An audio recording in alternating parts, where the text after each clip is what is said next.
Bienvenidos a esta nueva exploración a fondo.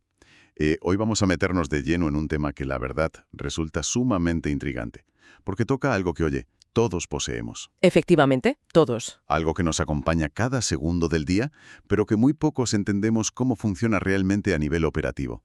Hablamos de la mente subconsciente. Un tema que da para muchísimo. Da para muchísimo, exacto. Y más concretamente, hoy vamos a analizar cómo esa parte oculta y, digamos, silenciosa de nuestra psique se relaciona con algo tan terrenal como el éxito, la abundancia y la riqueza material. Que es una mezcla explosiva, claro. Totalmente. Y para intentar arrojar luz sobre todo esto, nos vamos a centrar en una figura que es, cuanto menos, enigmática. Hablamos del doctor Joseph Murphy. Pues sí, es un recorrido que, la verdad, tiene muchísimas aristas. Antes de continuar, no olvides suscribirte al canal y activar la campanita para no perderte ningún libro como este.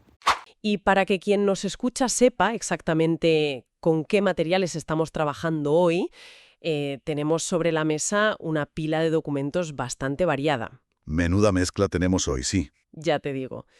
Por un lado, contamos con un perfil biográfico extraído de Wikipedia sobre este hombre, Joseph Murphy, que nos va a proporcionar un poco el marco histórico y personal.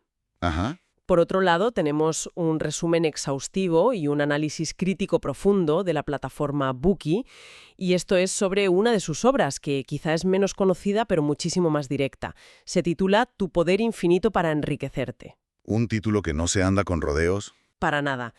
Y bueno, para rematar y darle un toque muy actual a todo esto, hemos incluido la ficha técnica y la sinopsis comercial de la librería Bomarzo sobre este mismo libro. Que eso nos da una perspectiva genial. Claro, nos deja ver muy claro cómo se sigue empaquetando y cómo se sigue vendiendo esta filosofía al público de hoy en día. Me encanta, porque nos permite no solo diseccionar al personaje y su teoría, sino también el producto en sí mismo. O sea, ver cómo una idea que nació hace décadas sigue teniendo un recorrido comercial tremendo. Exacto. Y esa es precisamente la misión de nuestro análisis de hoy. Queremos desgranar cómo Joseph Murphy logró hacer una especie de alquimia intelectual. Alquimia. Me gusta esa palabra para esto. Es que lo es. Cogió elementos de la religión occidental tradicional, los mezcló con filosofía oriental y a todo eso le añadió unas pinceladas de la incipiente psicología de su época para crear un auténtico manual de prosperidad. Casi nada. Casi nada, sí. Pero ojo que la idea no es quedarnos únicamente en la teoría de sus libros. El objetivo es contrastar esta visión, que a veces es extremadamente optimista. Esa visión de que la mente lo puede todo. Exactamente, contrastarla con las realidades socioeconómicas que nos rodean. La idea es que cualquiera que nos acompañe en este rato pueda extraer conceptos útiles y quizá aplicables en su vida diaria, pero, y esto es clave, manteniendo intacto un sano espíritu crítico. Vale, pues vamos a desgranar esto, porque hay una anécdota en sus apuntes biográficos que, sinceramente, a mí me ha dejado la cabeza dando vueltas. A ver, cuenta. Pues estamos hablando de un hombre que a lo largo de su carrera escribió más de 30 libros de autoayuda y espiritualidad. Una barbaridad. Una barbaridad de libros, y muchos de ellos no solo fueron éxitos, sino auténticos fenómenos mundiales leídos por millones y millones de personas. Sí, superventas absolutos. Y sin embargo, este mismo hombre dejó instrucciones muy precisas para que, tras su muerte, nadie escribiera su biografía oficial. Es muy llamativo, la verdad. Es una paradoja tremenda. O sea, alguien que dedica décadas enteras a decirle al mundo cómo debe vivir, cómo debe pensar, decide de repente borrar sus propias huellas personales de la historia. Claro, es un personaje público que en el fondo ansiaba el anonimato póstumo. Quizá, y esto es una suposición, para que el mensaje no se viera eclipsado por el mensajero. Podría ser. Pero bueno, a pesar de esa petición explícita, los datos que sí han quedado registrados en Wikipedia nos dibujan una trayectoria vital que parece sacada de una novela. Ya te digo. Según los registros, Murphy nació en Irlanda, esto fue en 1898, y creció en el seno de una familia católica enormemente estricta. Muy de la época y del lugar, claro. Totalmente. De hecho, su educación formal se desarrolló en un seminario jesuita. O sea, su destino parecía estar completamente blindado. Iba directo al sacerdocio tradicional, a una vida de disciplina eclesiástica allí en Europa. Pero algo hace clic. Y esto es lo interesante. Los documentos mencionan que experimentó una especie de sanación física. Antes de continuar, no olvides suscribirte al canal y activar la campanita para no perderte ningún libro como este. A través de la oración. Eso es. Un evento que, al parecer, le cambió radicalmente el paradigma. Y aquí es donde la biografía da un giro de 180 grados. El gran giro de guión. Exacto. Ese muchacho que estudiaba para jesuita coge, abandona la orden, hace las maletas y en 1922 decide perseguir su propio sueño americano y emigra a los Estados Unidos. Y fíjate que lo curioso de esta etapa no es solo el hecho de emigrar, que al final era algo bastante común en aquella época, sino a qué se dedicó al llegar. Es que esto es buenísimo. Porque cualquiera pensaría que se puso a predicar de inmediato nada más pisar suelo americano, pero no. Se formó en química y empezó a trabajar como farmacéutico en la ciudad de Nueva York. Farmacéutico. O sea, despachando medicamentos. Así es, y le fue tan sumamente bien en el sector que llegó a comprar y regentar su propia farmacia. Y no solo eso, durante la Segunda Guerra Mundial sirvió en el ejército de los Estados Unidos ejerciendo precisamente esa misma profesión, la de farmacéutico. Eso es lo que a mí me rompe los esquemas por completo, porque era un hombre de ciencia empírica, alguien que se ganaba la vida con compuestos químicos, tangibles, cosas con efectos demostrables en el mundo físico. Efectos medibles, sí. Y, sin embargo, esa inquietud espiritual que se traía de Irlanda no desapareció, porque sabemos que tras la guerra retomó el ámbito académico y logró un doctorado en Filosofía y Religión por la Universidad del Sur de California. O sea, la pregunta es obligada. ¿Cómo pasa de la química a convertirse en una figura espiritual de masas? Lo fascinante aquí es que Murphy tenía una mente muy integradora. No se conformó con la doctrina teológica occidental en la que había sido educado de niño, ni tampoco se quedó solo con la ciencia estricta que aprendió después. Buscaba algo más. Exacto. Sintió la necesidad de buscar piezas que sentía que le faltaban al rompecabezas. Así que empezó a viajar y terminó pasando largas temporadas en la India. Ojo a esto, a la India. Sí, y no iba de retiro espiritual pasivo a sentarse debajo de un árbol. Estuvo investigando muy activamente en la Andhra Research University. Ajá. Allí se sumergió en el estudio profundo de las religiones orientales y concretamente del hinduismo. Esa síntesis, digamos, la disciplina occidental cruzada con el misticismo y la filosofía oriental, es la auténtica piedra roseta para entender todo lo que escribiría después. Y toda esa amalgama brutal de conocimientos es la que le lleva de vuelta a Los Ángeles, donde acaba siendo ordenado ministro de la Iglesia de la Ciencia Divina. Eso es. Y cuidado con este dato, porque no fue un ministro cualquiera de una parroquia pequeña. Dirigió esta iglesia durante 28 años. Los registros de Wikipedia indican que sus sermones dominicales congregaban a más de 1.500 personas cada semana. Una barbaridad de gente para un sermón semanal. Y encima montó un programa de radio que fue un éxito absoluto en toda la ciudad. Pero no perdernos en la terminología y aterrizar esto. ¿Qué era exactamente esto de la ciencia divina y qué relación tiene con el llamado nuevo pensamiento del que tanto bebía Murphy? Es una aclaración muy necesaria para entender el contexto. El nuevo pensamiento, o New Thought en inglés, fue un movimiento espiritual y filosófico que cobró muchísima fuerza en Estados Unidos a finales del siglo XIX y mediados del XX. Vale. Básicamente postulaba que la inteligencia infinita, o Dios, está en todas partes, que el espíritu es la totalidad de las cosas reales. Y, lo que es más importante para nuestro tema de hoy, que el pensamiento humano tiene un poder real y material para alterar la realidad física e incluso para curar enfermedades. Claro, de ahí venía lo de su sanación inicial. Exactamente. Y la Iglesia de la Ciencia Divina era simplemente una de las ramas de este movimiento general. Murphy se nutrió muchísimo de gigantes de esta corriente, de autores como Emmett Fox o Ernest Holmes. De hecho, fue el propio Holmes quien lo ordenó originalmente como ministro. Todo queda en casa. Sí.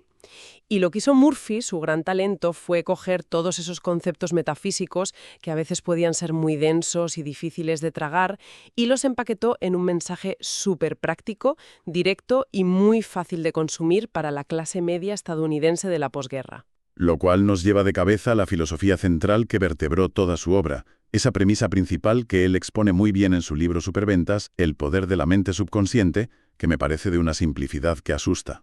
Es que es muy directa. Él plantea que el subconsciente no es un ente misterioso con voluntad propia, que es lo que mucha gente piensa, sino que funciona exactamente igual que una máquina. Tal cual. Y como máquina que es, pues no tiene moralidad, no debate contigo, no se para a juzgar si lo que le dices es bueno o malo para ti.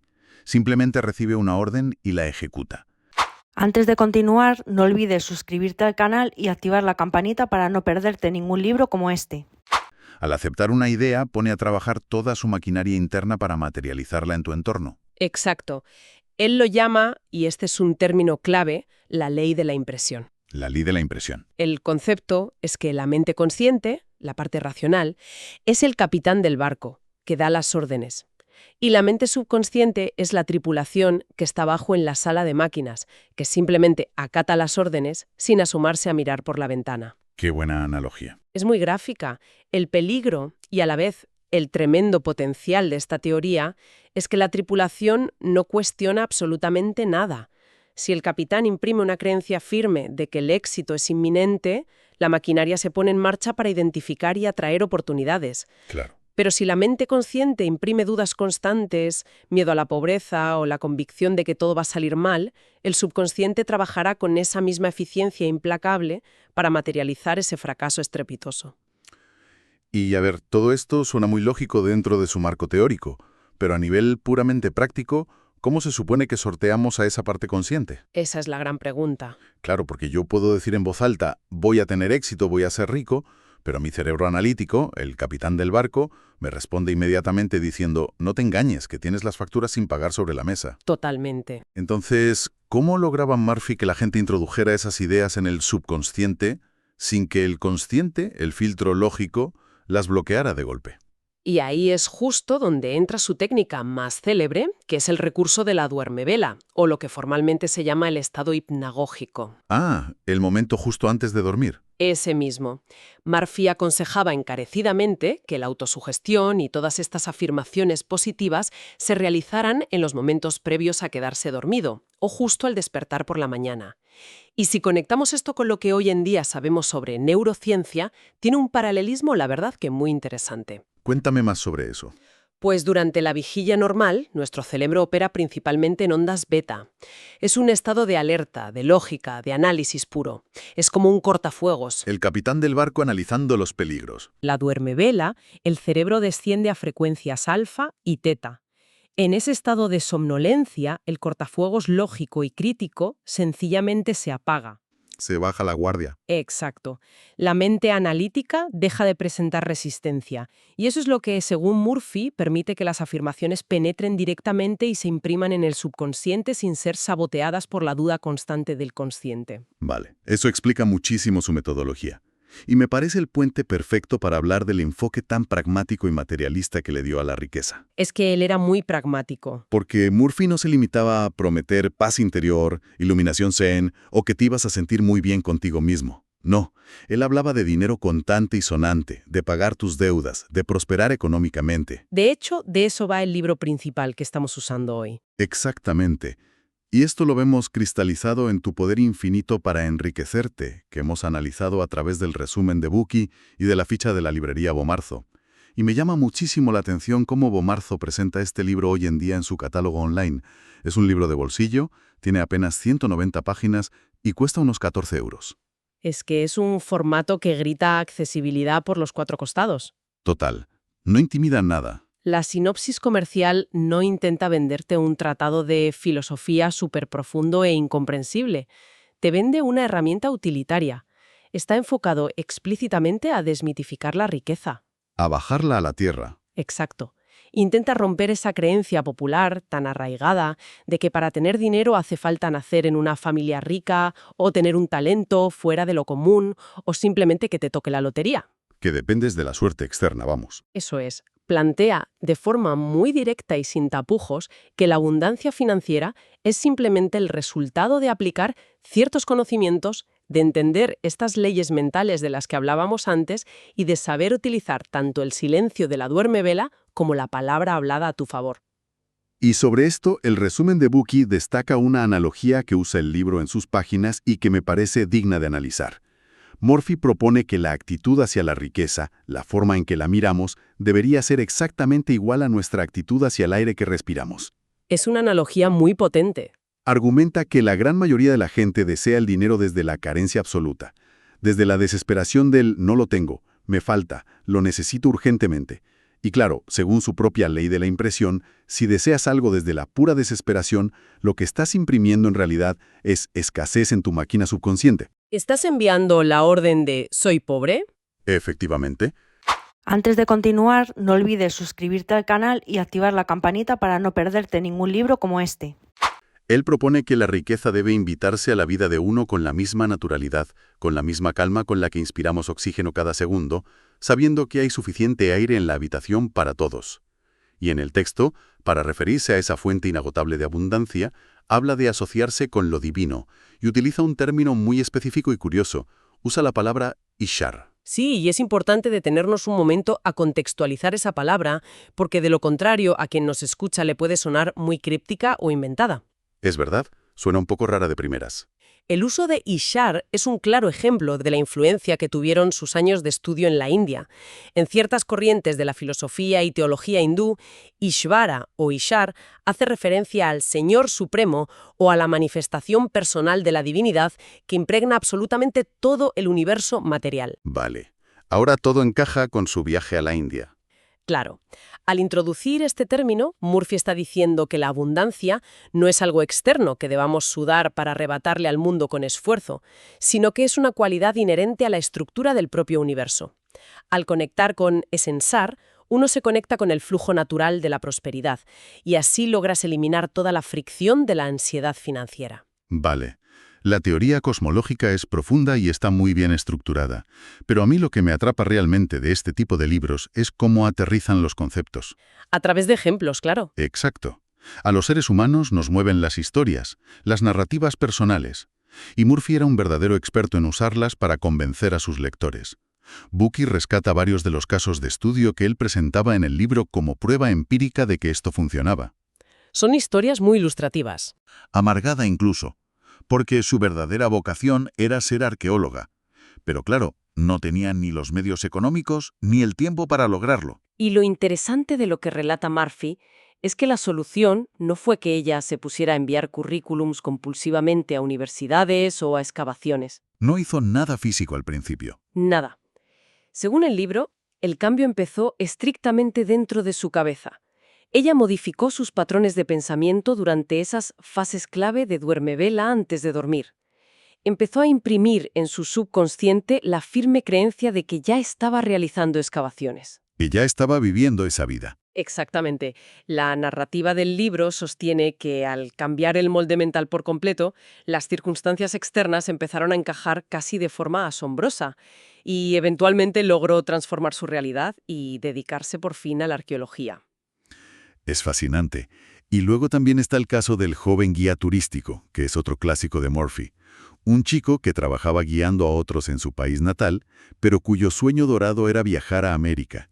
Financieramente, en su situación, le resultaba una quimera absoluta. Era imposible. Pero hizo lo mismo que la maestra. Aplicando la misma técnica de la duerme-vela, se negó a aceptar las barreras de su bolsillo en su mente. Mantuvo su subconsciente enfocado en la certeza total de ese viaje. Y según cuenta el caso, eventualmente la oportunidad se materializó mágicamente en su entorno laboral y consiguió ir. Y fíjate que este mecanismo no solo lo aplicaba al dinero o a los viajes. Hay un tercer ejemplo en el resumen, muy llamativo, sobre un joven que era un hervidero de ira constante y que tenía una relación terriblemente tóxica y destructiva con su padre. Un problema emocional puro. Eso es. Y ese ejemplo es vital porque muestra que el mecanismo subconsciente, según Murphy, sirve para cualquier cosa. Este chico no intentó cambiar a su padre discutiendo con él, sino que cambió su propio monólogo interno. Desde dentro hacia afuera. Sustituyó sistemáticamente todos sus pensamientos de resentimiento por declaraciones silenciosas de paz y reconciliación. Al imprimir una nueva realidad emocional en su subconsciente, su actitud externa cambió casi involuntariamente, lo que acabó propiciando la sanación real y palpable de la relación paterno-filial. Claro, Murphy utiliza todos estos casos prácticos para establecer una regla de oro en su filosofía. El origen del cambio, sea económico o personal, siempre es interno. Siempre empieza en la mente. Y para que quien nos escucha pueda visualizar cómo narices se lleva esto a la práctica en un martes cualquiera, el libro da unos pasos muy tasados, muy como de receta de cocina. Es un manual, al fin y al cabo. El principal es la sustitución del vocabulario. Murphy prohíbe tajantemente usar frases que todos decimos a diario, como «no me lo puedo permitir», o «estoy arruinado», o «no llego a fin de mes». Porque eso imprime escasez. Antes de continuar, no olvides suscribirte al canal y activar la campanita para no perderte ningún libro como este. Propone cambiarlas por afirmaciones, siempre afirmativas y en tiempo presente, tipo «atraigo la abundancia sin esfuerzo» o «el dinero fluye hacia mí». Pero hay otros pasos en el resumen de Bookey que me ha parecido súper curioso y hasta contraintuitivo cuando de lo que hablamos es de enriquecerse. ¿Te refieres a la regla de la donación? Esa misma. Dar dinero para tener más dinero. Es un concepto fascinante que enlaza muchísimo con muchas tradiciones milenarias, no es algo que se inventara él. Murphy sostiene que una de las formas más rápidas y efectivas de convencer a tu subconsciente de que realmente vives en la abundancia es dar una parte de lo que tienes. Desprenderte de ello. Eso es. Pero siempre y cuando se haga desde la gratitud genuina y no desde la obligación o el miedo a perder lo que te queda. Al donar, le estás enviando un mensaje clarísimo a tu cerebro. Le dices, tengo más que suficiente, me sobra, puedo permitirme compartirlo con otros. Claro, rompes la sensación de pánico. Efectivamente, según él, esto activa lo que denomina el tesoro interno. Y si lo analizas, es un eco evidente de las antiguas tradiciones agrícolas. Antiguamente siempre se devolvía una porción de la cosecha a la tierra o se quemaba como ofrenda, como un acto de fe ciega para garantizar que la tierra seguiría siendo fértil en el futuro. Es, viéndolo así, una forma de hackear el sentimiento humano de escasez. Una estrategia psicológica, sí. Ahora bien, hasta aquí hemos expuesto toda la arquitectura de su filosofía. Suena tremendamente empoderador, ¿no? Te da el control absoluto y total de tu destino. Pero, como decíamos al principio de este análisis, tenemos que poner todo esto bajo una lupa más crítica. Es imprescindible hacerlo. ¿Qué ocurre cuando contrastamos esta visión tan puramente mentalista de que tú creas tu propia riqueza con el mundo real, con sus crisis económicas periódicas, sus desigualdades estructurales y demás? La psicología, que de alguna forma sí que valida ciertas partes del método de Murphy, y por otro la sociología, que le pone unos límites muy claros a sus promesas. Vale, empecemos por la psicología entonces. Porque, para ser justos, no todo lo que decía era esoterismo puro. Hay ciencia real que respalda que pensar en positivo tiene efectos tangibles en la vida de una persona. Así es, no es magia, es comportamiento humano. El resumen de Bookey cita, por ejemplo, los trabajos seminales del psicólogo Martin Seligman.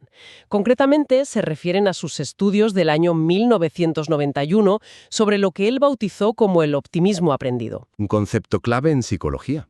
Seligman demostró, y esto a través de rigurosos estudios empíricos y no de suposiciones, que la forma en que nos explicamos internamente lo que nos sucede tiene un impacto medible y directo en nuestro éxito futuro. O sea, el monólogo interno del que hablábamos. Exacto. Las personas que entrenan su mente para ser optimistas, para ver los fracasos no como sentencias de muerte, sino como algo temporal y superable, desarrollan muchísima mayor resiliencia. Tienden a rendirse menos rápido ante un problema, exploran activamente más opciones. Tienen más empuje. Y por pura estadística, por ensayo y error, acaban detectando y aprovechando muchas más oportunidades que aquellos que están anclados en el pesimismo y tiran la toalla a la primera de cambio.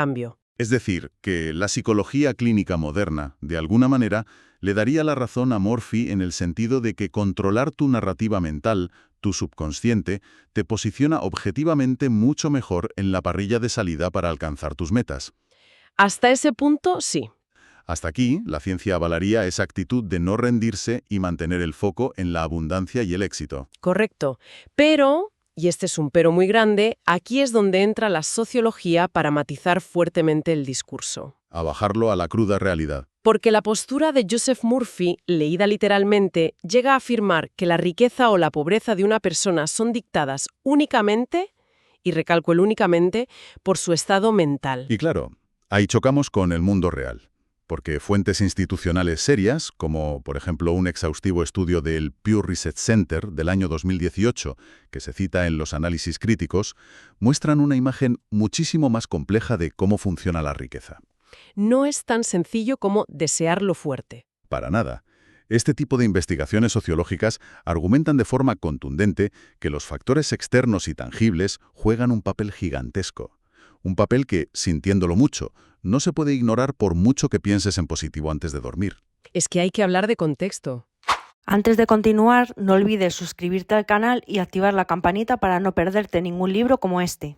Claro, estamos hablando de barreras sistémicas reales y muy pesadas. Factores como el nivel de educación que tus padres pudieron pagarte, el código postal exacto en el que naciste, las redes de contactos que has heredado o las simples condiciones macroeconómicas del país en el que te ha tocado vivir. Exactamente. El argumento desde la sociología es que reducir todo el éxito financiero de un individuo a una simple cuestión de vibración mental o a repetir afirmaciones al subconsciente puede llegar a ser problemático. Incluso injusto. Muy injusto, porque ignorar las barreras sistémicas reales corre el gran riesgo de crear una percepción muy distorsionada de cómo funciona verdaderamente la movilidad social.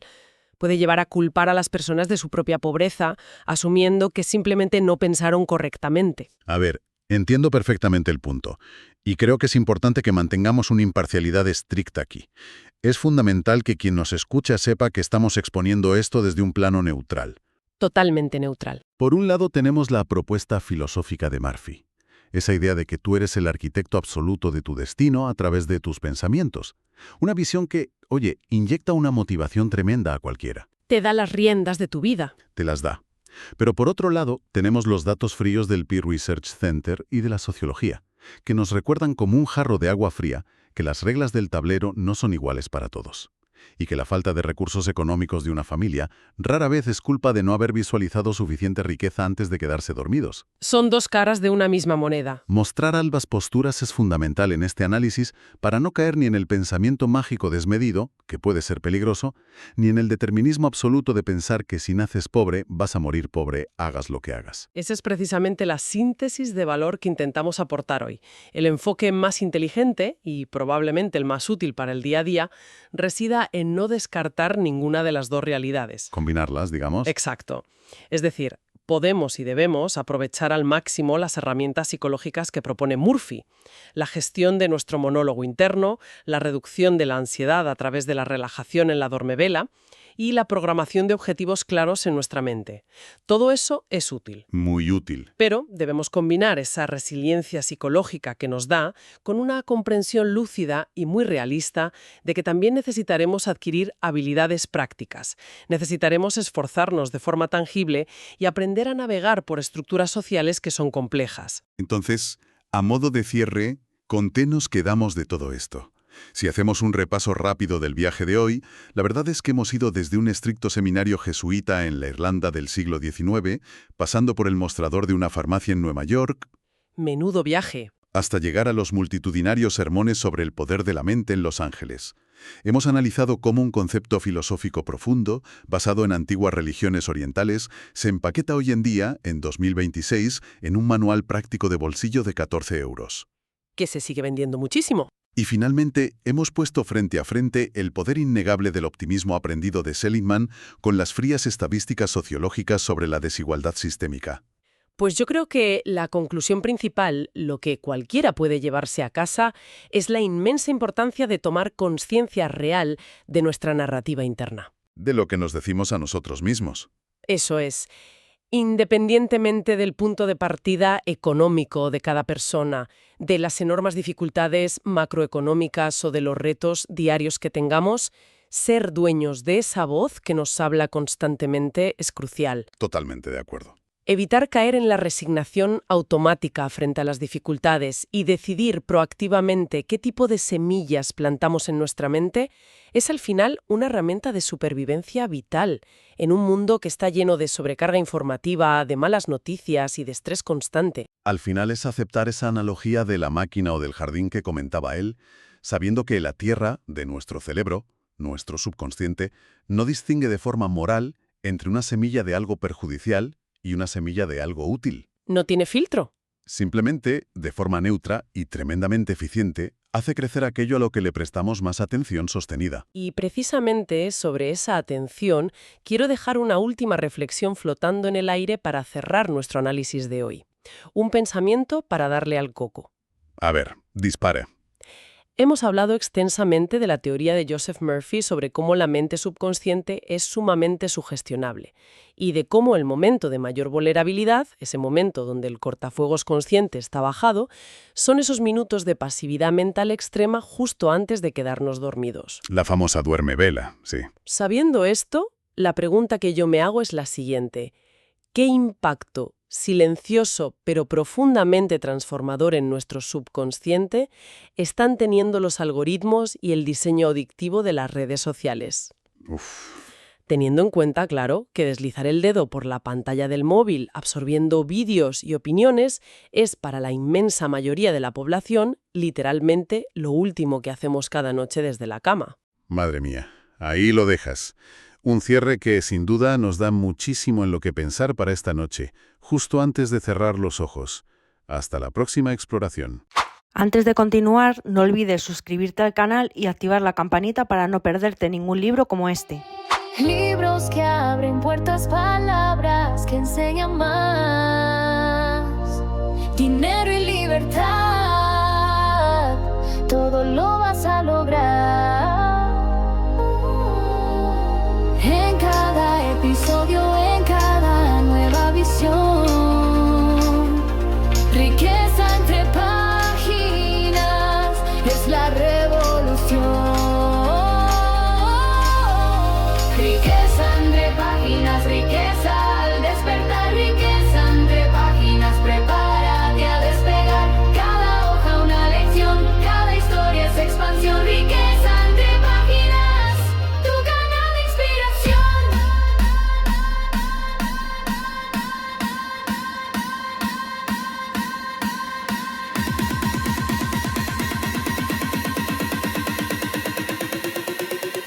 Tu canal de inspiración. Tu canal de inspiración.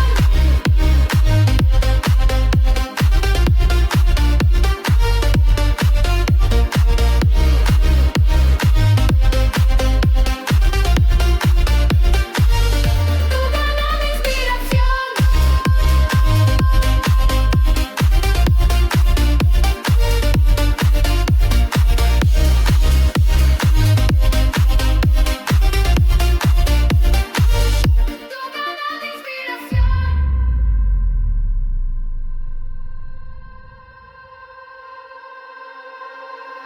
Libros que abren puertas para